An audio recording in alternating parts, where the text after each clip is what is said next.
G'day everyone, welcome back to some more Alliance War action here in PuzzleCombat. Today we have got Elite Strike Force matched up with Asia Glory.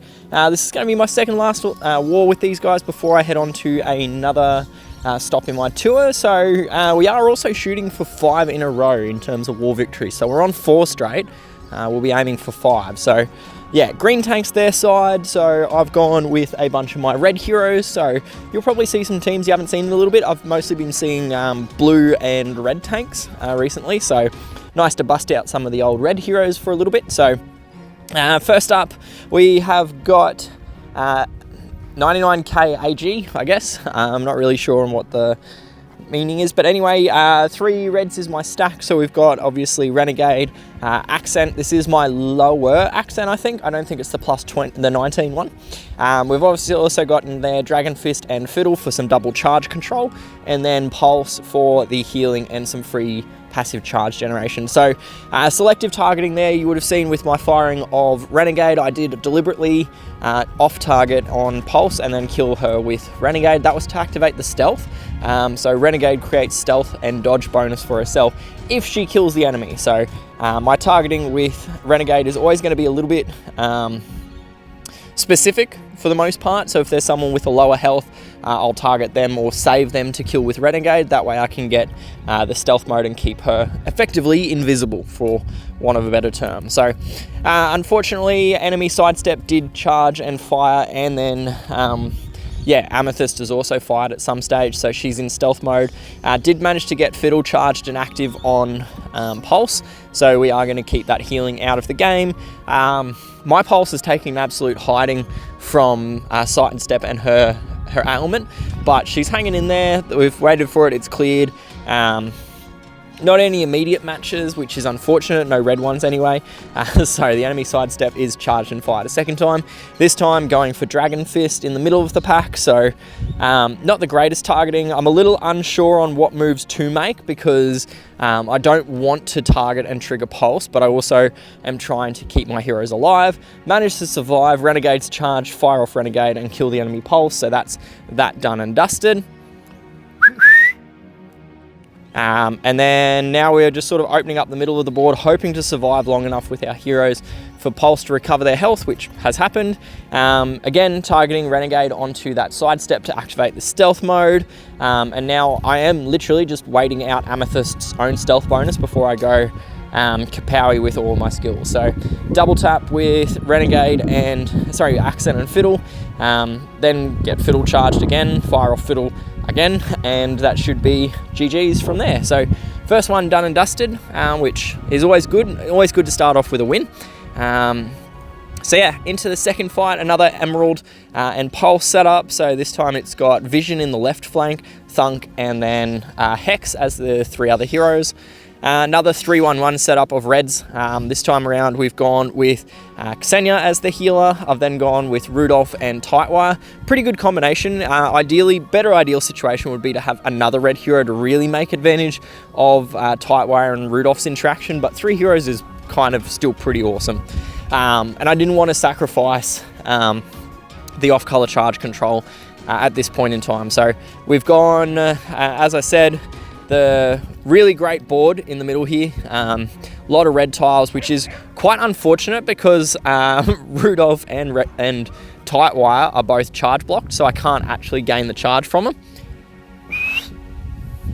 And evidenced by how much charge I got was Ksenia charged, and she's like one of the slowest heroes in the game. So I could have probably charged and fired off my other 2 red heroes, but yeah, unfortunately, enemy Emerald did manage to get the skill off, but we've gotten through it. We're getting some charge back now on our heroes. Dragon Fist has done his thing. Fiddle targeted on the enemy Vision just to pop his skill under control. And now, again, we're just popping moves out, making the moves, double tapping on the right-hand side. Unfortunate miss on Hex there, so she is still alive when she probably should have been dead by now, but that's okay. We got her in the next turn. And like I said, the passive charge from Ksenia is really, really key. It really just keeps fights ticking over. Even though she's a bit slow on the uptake, once she gets that first cast off, the passive charge really does help or the charge each turn does help to keep her speed faster than what it is in reality. So yeah, second win, off to a good start, 2 from 2. Third fight in, another Pulse and Emerald setup. So 3 out of 3 have been this tank and flank combination. Ghost in the right flank position this time, but irrespective of all of that, we've gone with another 3-1-1 setup. So this time around, couple of heroes you probably don't see too often used very much. So I've gone with Jocasta and Ridge. Ridge packs an absolute hell of a punch. And the reason that I've combined Ridge with Jocasta is Jocasta has a full team cleanse, which is really, really useful for removing the charge block that Ridge can give himself. I do have the Firewing Trig, which is a resistance gun attached to Ridge, hoping that, you know, he'll resist and I won't have to use Jocasta. Unfortunately, not the case with the first cast, but you can see the damage that he did get off, even though, what's the name? Dynasty dodged the damage. But even with that, you know, put a lot of damage out on Ghost as well. Jocasta healed away that ailment, so I'm free to make the red tiles that I want to now. Nice crit there to finish off Ghost. So I do have 2 crit guns equipped, which doubles my chances of crit happening. So very nice effect there. Yeah, we're just pretty much just playing whack-a-mole at this point. Big damage from Ridge once again. A lot of nice red tiles cascading in. Finish off once more with Fiddle. I probably for style points could have gone with Ridge, but we finished with Fiddle and got the 3rd win. So 3 from 3, not too bad. Hopefully we don't get a bit shaky from here. First fight without Pulse on the enemy team, but Bunraku in the left flank position, still quite a deadly hero. But again, another Emerald in the tank position. So once again, 3-1-1 setup of 3 reds and then 2 off color. So this time for the off color, I've gone with Emerald. So I've obviously run out of fiddles at this point, so we've gone with Emerald now. And then we've also got, as the other damage dealer, I have chosen to go with Topaz. Now, Topaz has some pretty good synergy within this team because he does require an ailment to really be able to kick out his maximum damage. I've got a fair number of ailments in this team. We've got, what's her name? Emerald gives off 2 ailments. One of them is undispellable, or uncleansable rather, which is really nice. And then obviously also Syntax gives off a couple ailments as well. So good charge control off the rip. We managed to block the tank and flank positions, and now we've got the left flank. I tried to pop the Insanity out on the left side. Unfortunately, didn't get the Insanity to proc on enemy Bunraku. Got it with tiles though, and then we'll charge block the right. Unfortunate dodge again from the defending hero, so we didn't get the charge block on Thunk. He gets a kill shot on Syntax just as I was going to pop his effect out. And then, what's her name, goes and kills herself. Bunraku kills herself from the number of buffs. I kind of forgot she creates so many buffs when I fired her, but we finish off even still. So 4 from 4, Mervanaya with Pulse at the flank position. So even though it's not the strongest tank, a very strong flank hero. So still have to be cautious, I guess, is the way to describe it. So this time, Senya paired with another Rudolph and another Tightwire. As we said before, really great combination because Rudolph pops out an elemental defense down and Tightwire fires shots from each of his allies. So there ends up being 3 shots from Tightwire fired that are coming from a red source. So quite a powerful effect. And then we've obviously also got in there Amethyst for some fast damage, and then we've also got Zodiac for some charge control.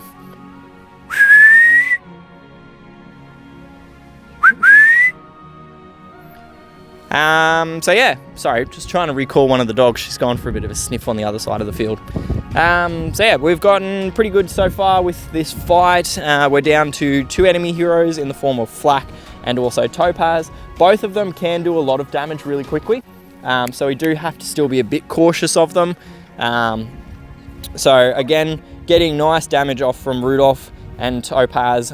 Rudolph for Tightwire and Zodiac to finish this one off. So yeah, Bit lucky, I think, with the board, and didn't end up losing a single hero. Didn't have to rely on Ksenia's revival RNG. So yeah.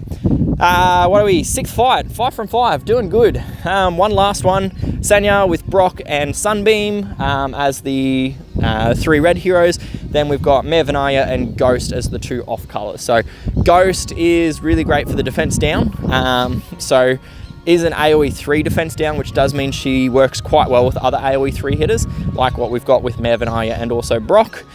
Sunbeam is a bit of an interesting one. She works really, really well with this war effect, because the war effect creates an attack buff, and Sunbeam has a chance to bounce her damage onto more enemies when the enemies have buffs. So it's a really great effect because the defending heroes are naturally going to get buffs just by the progression of this war fight. So we'll see it in a hot minute when I manage to fire Sunbeam off. We'll see if there's the bounce does activate. Did get unfortunate with Mervanaya copying the return of the insanity she puts out. So let's see, no bounce from Sunbeam. We'll have to charge her and fire again later on and see if it comes out.